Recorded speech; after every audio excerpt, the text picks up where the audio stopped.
Assalamualaikum warahmatullahi wabarakatuh. Nama saya Indriani, kelas akuntansi D, NIM 2210426917. Di sini saya akan membacakan terjemahan dari cara kerja akuntansi. Cara kerja akuntansi adalah salah satu fungsi utama dari hampir semua bisnis. Ini mungkin ditangani oleh pemegang buku atau akuntan di sebuah perusahaan kecil atau oleh departemen keuangan yang cukup besar dengan puluhan karyawan di perusahaan besar. Laporan yang dihasilkan oleh berbagai aliran akuntansi seperti akuntansi biaya, akuntansi manajerial sangat berharga dalam membantu manajemen membuat keputusan bisnis yang terinformasi.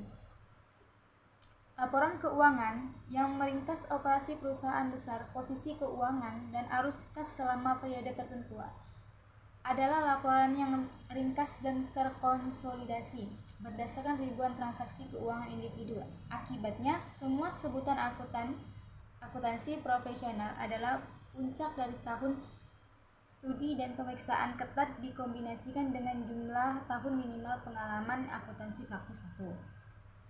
Sejarah akuntansi telah ada hampir selama uang itu sendiri. Sejarah akuntansi berawal dari peradaban kuno di Mesopotamia, Mesir atau Babel. Misalnya, selama Kekaisaran Romawi, pemerintah memiliki catatan keuangan yang terperinci 2. Namun, akuntansi modern berbagai profesi baru ada sejak awal abad 19.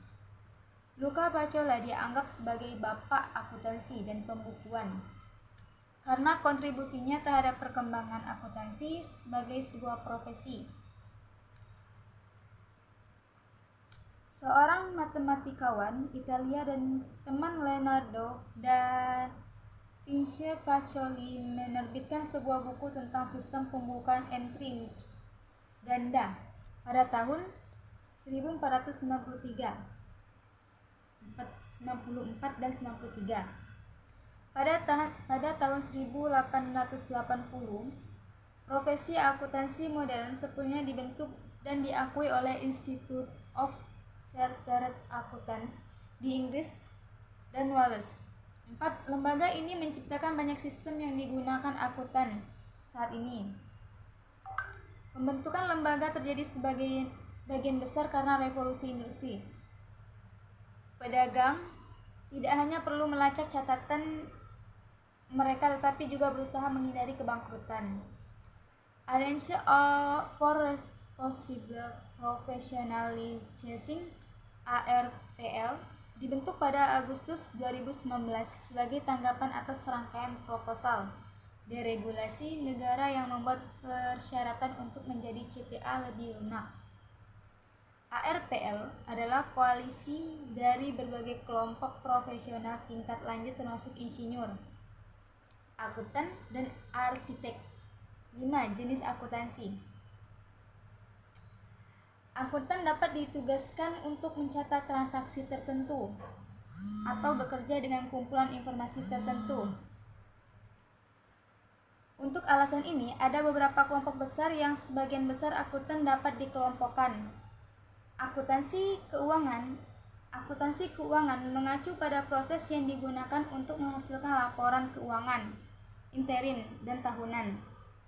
Hasil dari semua transaksi keuangan yang terjadi selama suatu periode akuntansi dirangkum dalam neraca laporan laba rugi dan laporan arus kas. Laporan keuangan sebagian besar perusahaan diaudit setiap tahun oleh kantor akuntan publik eksternal. Untuk beberapa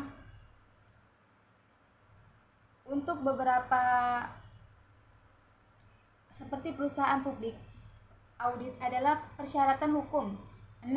Namun pemberi pinjaman juga biasanya memerlukan hasil audit eksternal setiap tahun sebagai bagian dari perjanjian utang mereka. Oleh karena itu, sebagian besar perusahaan akan melakukan audit tahunan karena satu dan lain alasan. Akuntansi manajerial menggunakan banyak data yang sama seperti akuntansi keuangan, tetapi mengatur dan menggunakan informasi dengan cara yang berbeda, yaitu dalam akuntansi manajerial, seorang akuntan menghasilkan laporan bulanan atau triwulan yang dapat digunakan tim manajemen bisnis untuk membuat keputusan tentang bagaimana bisnis beroperasi. Akuntansi manajerial juga mencakup banyak aspek dari akuntansi, termasuk penganggaran, peramalan, dan berbagai alat analisis keuangan. Pada dasarnya, informasi apapun yang mungkin berguna bagi manajemen berada di bawah payung ini. Akuntansi biaya sama seperti akuntansi manajerial, membantu bisnis membuat keputusan tentang manajemen akuntansi. Biaya membantu bisnis membuat keputusan tentang biaya. Pada dasarnya akuntansi biaya. Terima kasih.